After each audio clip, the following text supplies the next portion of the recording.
قبتها حصو زي عبل خمتكل أبز حلفك أربع أوارح أنصار إرتراس عقون استودبن زي ما تخكاد صنيح الله ببوليتيكاو قوم في استلخفون حقوق أجنداتات اللو من تطابعتن مقابرياتاتن نيترا كم تتناخويت قربا بالتامسيلهم صلولون مقبع كهكنو صنيح مالهم إذي أكالن مقصلتان نايتي ناسنتنا أبنتسن بلالو سماتاتنا بحبنا بنذكرلو كمون بحت مسكرن بجمار حرنتا وقالسي أبنا بعلالو وقتي زرئي وبهريات إري إنفلونزا سلازخونا بزوح زقر ما يكونن يقداس مرزام زمتهم شعقزي انت تعاقن انت سفحن نت تاريخن شططاتن زمسكرو دمقون سنودن هاقراو متكال إرترا نزباو رقاتن متحققازن كبرز كوتو أيكلن تراي زيكونا أب قدمتي كم برهان صحي كوع زبالة حكي حقاقيو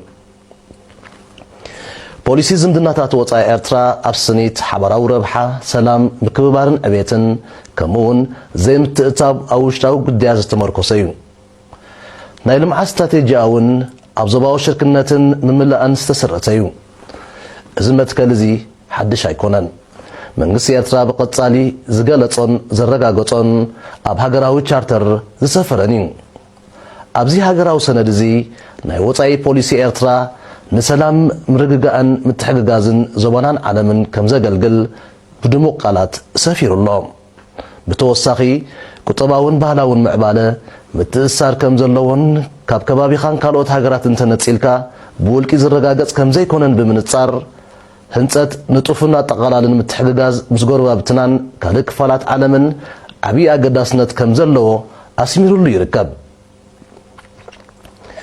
بملخاخة إرترا لمعاتاون كتباون قسقاس قربابتي هاقرات بحبار مزمع بلا زرابح تسقايو سلازخونا እቲ ኤርትራ ንዕቤት ኢትዮጵያ ኮነ ካልእ ሃገር ንምዕንቃዝ ተሰሪሓ ዝብል ዘመተ ብመሰረቱ አንጻር ክውንነትን እውጅ ፖሊስን ኤርትራ እዩ ቁመና ኤርትራ ንምርዳእ ታሪኻ ምዝካርን ምውካስን የድሊ ንዘመናት ግዳይ ግዳማዊ ወራራት እያ ነይራ ንመግዛእትን ዘይሕጋዊ ግዛእታዊ ሰጎበጣን ዝተቃለሰት እያ ካብዚ ተመክሮ እዚ ላዕላውነት ብትኩርነት ክዕቀብ ከም ዝግባእ ተማሂራ እያ መርገፂያ እውን ንጹርን صنعني كمتي كبر بريزيدنت إسياس أفوركي أبشاب عيد سنبل ناسنت زسمرلو ناتا عيتهبن زي ناتا عيتدلن نزمانات قداي تخاتاتالي قداما وراراتن متقتاواتن بمخانا نعناوي سعبيناتن زي حقاونتن نايتي تكبر أتصبيقات قنزويا زحلفتو أدر عدما أبقالوت كفتسام ويك دقام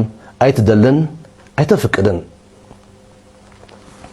كينيو چاو چاوتا زمته مسيطان إرترا ربح صقاتاتن بلچاتاتن سلتونن نقدميت كتسقوم إلى نخالوت كتعنقف كونه نلحيك تسحب اتدليل مخنيات يبلان كمزا عين التكبارات رسم التأمان نايزي بلوم أكويات بحريو إرترا توننو نايلم عطر أين بار أبصبا ورقات زمركوسن نعو قدامنتن زهبيو مبسعا عن سلامن زبا ورقاتن دما بهاقت رايزي كونه بقبراو أبركتوس تسنييو مخنياتو نبار رقات قرن أفريقيا نهانا تصمدو حبراو تحت قرصن متحققازن باب زرحن نحبراوي ربحتا زقلقلنيو إلا سلة أمن اتي أنصار إرترا زغنعه الدود زمته كونت كابزي مفلات وي كابزي مرداز نقل تراجيركا زوسد يكونن بروتيكاو شتون مسمار زعلم خوينو وشتاو دخامات زنسس عبو صقمات طنقو قداماوي صلان ممثال زكايد بولين فشلن حقنيو بحزب تقبلنا زي بلوم سرعاتات بعلوم صقمات فتيروم كبقعو بسنك تكباراتهم نسانو دقف نمركاب نابكالو تسلبيتهم بسم بانديران لعلاونتن نبعات حرقت كنبعو برأي زي المداي كونن نيرترا كم طنقي زباو زي رقاد نمصلاما زقبر فتنتات مبقر نايز أبنتيو حبال بليا كي تقدمكي نقرو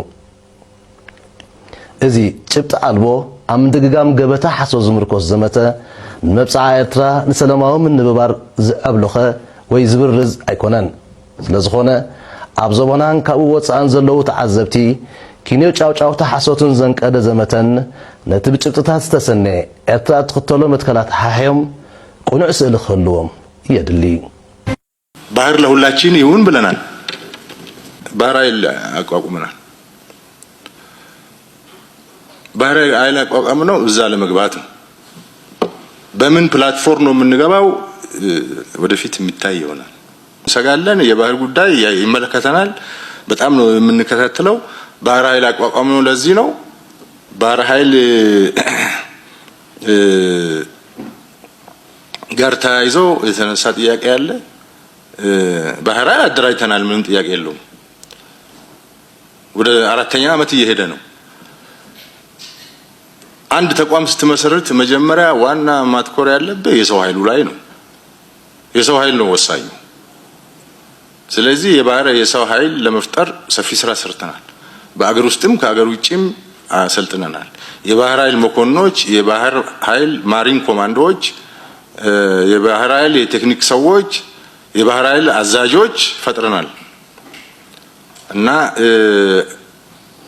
አደረጃጀት ተሰርቶላቸው ተዋቅረው ስራ ጀምረዋል።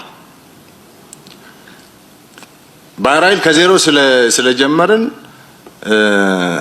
ተቋምም የለው አልነበረው ተቋም። ስለዚህ እዚህ ጃልሜዳ አካባቢ የባህር ኃይል ጠቅላይ መምሪያ የሚባል ሄድኳርተር እየሰራን ኦሬዲ አሁን እያለቀ ነው። መጨረሻ አካባቢ ያለ ይመስለኛል። ትልቅ ገንዘብ ነው እዛ ኢንቨስት ያደረግነው። ባህር ኃይል ኢምፖርታንት ነው ከሚል ማለት ነው። ወደ ልማት፣ ወደ ኢንቴግሬሽን፣ ወደ ጋራ ተጠቃሚነት፣ ወደ አብሮ መበልጸግ እንድንገባ ኤርትራውያን የሚጠቀሙት ጥቅም ካለ ከኢትዮጵያ እንዲጠቀሙ፣ ኢትዮጵያም ከኤርትራ እንድትጠቀም በጣም ሰፊ ስራ ተለፍቷል። ኤርትራ ሳይቀር ጋብዘናል። አብረን እንስራ ብለናል። ባህር ለሁላችን ይሁን ብለናል። የ20 ዓመት የባህር በር ይዤ እናንተን እንደፈለኩ ላርጋችሁ የሚል አስተሳሰብ ስላለ እንደዛ ሳይሆን በጋራ በእኩልነት ነው፣ በጋራ ተጠቃሚነት ነው እንጂ የሆነ ቁልፍ መሳሪያ ይዘህ በቁልፍ መሳሪያ ይሄን ሁሉ ማህበረሰብ ለማሽከርከር መሞከር ልክ አይደለም የሚል ነገር ሲመጣ አሁን ኩርፋያ መጥቷል። መወራጨት አለ። ስለዚህ በጣም አስቸጋሪ የነበረ የኤርትራ ነው። የኤርትራ ጋር እንኳን ለመስራት ሰፊ ስራና ልፋት ተለፍቶ ጥሩ የሚመስል ነገር ከመጣ በኋላ ያ ወደ ኋላ ተመልሷል። ጄኔራሎቹ ምን ተማመነው ነው ነገሮች ወዴት እያመሩ ነው? እንግዲህ ከሰሞኑ ጠቅላይ ሚኒስትሩ ጨምሮ እጅግ በርካታ ጄኔራሎች ቀይ ባህርን አስመልክቶም እናስመልሰዋለን፣ ለማስመለስ ተዘጋጅተናል እያሉ ይገኛሉ። ዛሬ ደግሞ ፊልድ ማርሻል ብርሃኑ ጁላ ቀይ ባህርን አስመልክቶ ከባድ የተባለን እንግዲህ መልእክት አስተላልፈዋል። ፊልድ ማርሻል ብርሃኑ ጁላ በማንኛውም ሰዓት ቀይ ባህርን ለመያዝ ተዘጋጁ ሲሉ እንግዲህ ተደምጠዋል። እናንተስ የፊልድ ማርሻሉ ንግግር እንዴት ተመለከታችሁት? ሐሳባችሁን ስጡበት እስኪ። ገና ዴይ ዋን የአሰብ ጉዳይ ሲነሳ የአሰብ ጉዳይ የኤመሬት ጉዳይ ነው፣ የኢትዮጵያ ጉዳይ አይደለም። ለኢትዮጵያ የባህር መውጫ በር ፍለጋ ሳይሆን አብይ አህመድ ለኤመሬት በገንዘብ ስለተቀጠረ ቅጥረኛ አገሪቷ የቅጥረኛ ተዋጊ ካምፕ ነው ያደረጋት። ኢትዮጵያን መርሰነሪ እንደሚገዛው ኢትዮጵያን የገዛቻት ኤመሬት በብር። ኦህዴድ የሚባል ቲም ደግሞ አገሪቷን እየዘረፈም አጠቃላይ ስልጣን ተቆጣጥሮ መቆየት ይፈልጋል። እየዘረፈ በስልጣን ለመቆየት ደግሞ ምን ያስፈልገዋል? ገንዘብ ያስፈልገዋል፣ ዲፕሎማሲያዊ ድጋፍ ያስፈልገዋል ወዘተረፈ። ለእንደዚህ አይነት ውንብድና ኤመሬት አሰብን በኃይል መያዝ ስለምትፈልግ አሰብን መያዝ ለምን የሚል ነገር ልታነሱ ትችላላችሁ። ትረዱታላችሁ። ማትረዱት አካላት አሰብ ላይ ገልፎች ነው ግብግብ እያደረጉ ያሉት። ገልፍ ብቻ አይደለም ሀያላኑ በሙሉ። እቺ የበሬ ግንባር የምታክል አገር ጅቡቲ የ6-7 ሀያላን የጦር ካምፕ ናት። ትልልቆቹ አሜሪካን፣ ቻይናን ጨምሮ ወታደራዊ ካምፕ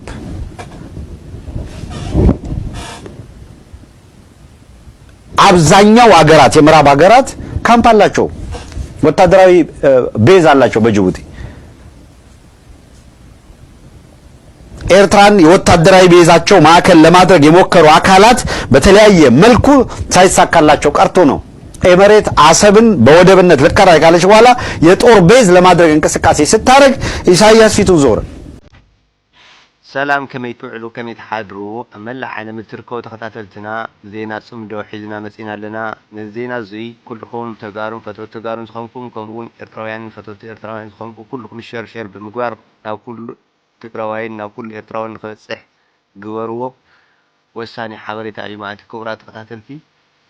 ስርዓት ብልፅግና ብርክት ዝበለ ሰራዊት የሰልጥን ከም ዘሎ ዝፍለጥ እዩ። ሕዚ ዘይኮነስ ዳርጋ ዓመት ሙሉእ እዩ ዘሰልጥን ነይሩ ማለት እዩ። ምክንያቱም ስርዓት ብልፅግና ብሰላም ክነብር ከም ዘይኽእል ስለ ዝፈልጥ እቲ ኢኮኖሚ ናይቲ ዓዲ ዓነውነው ስለ ዝበለ ኢኮኖሚ ዘይብሉ ዓዲ ከዓ ኣብ ልዕሊ እቲ ህዝቢ እንታይ ዓይነት ጉድኣት ከም ዘምፅእ እቲ ህዝቢ እውን ሱቕ ክብል ስለ ዘይኽእል ሰልፊ ክወፅእ ስለ ዝኽእል ኣብ ልዕሊ እቲ መንግስቲ ክለዓል ስለ ዝኽእል በቲ ናይ ኢኮኖሚ ድቀት ምክንያት ሕዚ ነዚኣ ስለ ዝፈለጠ እዚኣ መቸም እቲ ናይ ብልፅግና ስርዓት እንታይ ዝገብር ኩናት እዩ ዘምፅእ ማለት እዩ። ምክንያቱ እቲ ህዝቢ ናይ ኢኮኖሚ ሕቶ ከይሓትት በቃ ሰላም ኮንኮነ ጥራሕ ኣብ ዝብል ተሓፂሩ ንክነብር ስለ ዝኾነት ዕላምኡ ባሕሪ ምክንያት ብምግባር ናይ እንዳማቱ ሉኣላውነት ናትና እዩ ናበለ ነቲ ህዝቢ የደንዙ ዘሎ። ሕዚ ኩለንተን ሚድያታት ተዋሂቦን ዘለዋ ናይ ሚድያ ስርጭት ኩለን ስለውግእ ጥራሕ ከውርያ ባሕር ናትና እዩ ክብላ በቃ ስለውግእ ጥራሕ ንኸውርያ እዩ እቲ መምርሕ ወሪድለን ዘሎ ናይ ኢትዮጵያ ሚድያታት ማለት እዩ ክቡራት ተኸታተልቲ። ስለዚ እዚ ከዓ ነታ እዩ እቲ ህዝቢ ካልእ ሓሳብ ከይሓስብ በቃ እቲ መይርዎን እቲ ኑሮ ናይቲ ህዝቢ ብኡ ተለዓዒሉ እቲ ህዝቢ ኣብ ልዕሊ መንግስቱ ከይለዓል መደንዘዚ እዩ። ካብኡ ከዓነ እቲ ዓሰብ ዝብሎ ዘሎ እውን ያው ክገብሮ እዩ በእርግጠኝነት ክገብሮ እዩ። ይስዕር ዶ ኣይስዕርን ካልእ ነገር ኮይኑ ክገብሮ እዩ። ሕዚ ብርክት ዝበሉ ሰራዊት እናሰልጠነ እዩ ዘውፅኡ ዘሎ ብርክት ዝበሉ እዮም መዓት እዮም ቁፅሪ የብሎም።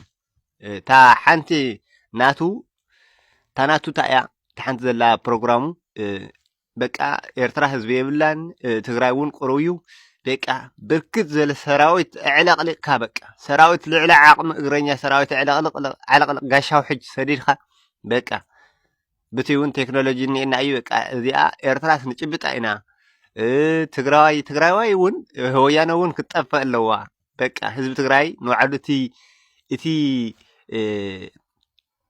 ኣይሰዓርን ዝብል ናይ ሰሜን ህዝቢ ክንብርከኽ ናይ ግድን እዩ ኢሉ ብዝገርም መልክዑ እናተማኸረ ይሰርሕ እዩ ዘሎ ማለት እዩ። ክቡራት ተኸታተልቲ በተለይ ህዝቢ ትግራይ ህዝቢ ኤርትራ ትትረዓሽ ከይትህሉ ግቡእ ዝኾነ ጥንቃቄ ክትገብር ኣለካ። ብጣዕሚ ሓደገኛ ዝኾነ በተለይ እንድሕር ከባቢና እንድሕር ተሰኒፉ ርእይዎ ናብ ዘይፈልጥ ፅንተት ከም ዝኣቱ ግልፂ እዩ። ስለዚ ገና ንሃለኻ ፀላኢኻ ብርሑቕ ንሃለወ ናይ ፀላእትና ሓይሊ ብርሑቆም ንሃለዉ ኩሉ ነገሮም ተሳዒሮም ከም ዝተርፉ ተዘይጌርናዮም ከም ገለ ኢሎም እንተኣትዮም ናፍቲ ህዝቢ ከበሳውስዎ እዮም። ህዝቢ ከበሳውስ እዮም። ብጣዕሚ ክፉኣት እዮም። ናይ ኢትዮጵያ ወታደር ርህራሄ ዘይብሉ ብጣዕሚ ጨካን እዩ። ስለዚ ኩልኻ ህዝቢ ኤርትራኹን ህዝቢ ትግራይ እታ ናይ ፅምዶ ጉዳይካ ብምጥንኻር ተሃለዋነትካ ህላዋኻ ክተረጋግፅ ክትክእል ኣለካ። በዚ ኣጋጣሚ ደስ ዝብል ነገር እቲ ፅምዶ እንኳዕ ተገበረ እምበር እንኳዕ ናይ ክልቲኡ ህዝቢ ሰላም መፀ እምበር እንድሕር ደኣ ሓቢርናስ ያው ዓለም ትፈልጦ ታሪክ ዝተሰርሐ ስለ ዘሎ ምኩር ተመክሮ ስለ ዘሎ ሕሉፍ ተመክሮ ስለ ዘሎ ብዙሕ ዘሸግር ነገር ኣይኮነን። እንተኾነ ግን ፀላእትና ክንዕቕ የብልካን። ፀላኢኻ ፀላኢ ይነዓቕ ብስሩ ውርደት ማለት ፀላኢ ምንዓቕ እዩ። በቃ እዚኦም እንታይ ከየምፁ እዚኦም እንታይ ዳንኦም እዚኦም ፈራሓት እንዲዮም እዚኦም ፅባሕ ንጎኒ ማርኾም እንዲና ከምዚ እንዲና ገለመለ እሳት ብጣዕሚ ከቢድ እዩ። ከምኡ ዓይነት ስነ ልቦና ክትሕዘ የብልካን። ፀላኢኻ ሓያል ከም ዝኾነ ስነ ኣእምሮኻ ክተእምኖ ኣለካ ዋላ ደካማ ይኹን በቃ ግቡእ ዝኾነ ዝግጅት ክትገብር ክትክእል ኣለካ። እቶም ኣብ ሓራ መሬት ዶ ገለመለ ዶ ናበሉ ናይ ብልፅግና ከረመለ ክማውፁ ዝኸዱ እውን ይወስዶም ኣሎ እዩ። ገሊኦም ተበታቲኖም እዮም። ገሊኦም ተወታቲኖም ንስዕድና ጉዛዕ ገለገለ ኸይዶም እዮም ገሊኦም ከዓነ ነዲሳባታት ገለ ኸይዶም እዮም እቲ ክዳውንቶም ናውፁ ዝተወሰኑ ናብ ብር ሸለቆ ወሲደሎ ማለት እዩ ብር ሸለቆ ማለት ወታደራዊ መሰልጠኛ ልክዕ ከም ናይ ሳዋ ዝበለ ወታደራዊ መሰልጠኛ ማእከል እዩ ናብኡ ናወሰደ የሰልጥኖም ከም ዘሎ ንኢትዮጵያ ማለት ትግራዋይ ማለት ንኢትዮጵያ በቃ ታይ ሞይና ትታሪኹ ያ ዘይትፈትዎ ክነብር ያ ዘይትደልዮ እምበር ንኽጥቀመሉ ትደልዮ እያ هذا لا يجب صناعات تدلل ليس جرنان كم سجرنا حين توين سمعنا يقولون أما خلطتو إلا نقمتون ندحرتون زخونا حينتون هيكونان قنافت مجمر مسجار زلنا غيرنا نبلو تمسجار اللي هيكونان خلي ممارس يبلان زي ممارسنا أما عندهم ولا يكون ممارسنا سجير كانوا كادين زونلي ممارس زيا أصبقكم بناي بعلتهم رديت ترجموه بكنيز الزارب زلو አብንትናይ መጀመሪያ ናይ መስጋር ኩነታቲና ዘለና ጠጦ የበልናን አይንሰግርን ውን የበልናን ክንሰግሪና ትምስጋር ከቢድ እዩ መማረጽ ውን የበልናን ምስጋር ጥራሕ እዩ መማረጽና حتى መማረጽ ዘለናና እዚም ግመተቲና ኢና ክንጓዓዝ ዘለና እዚም ምስጋር ዘለና ኩነታት ተዋሳሰበ እዩ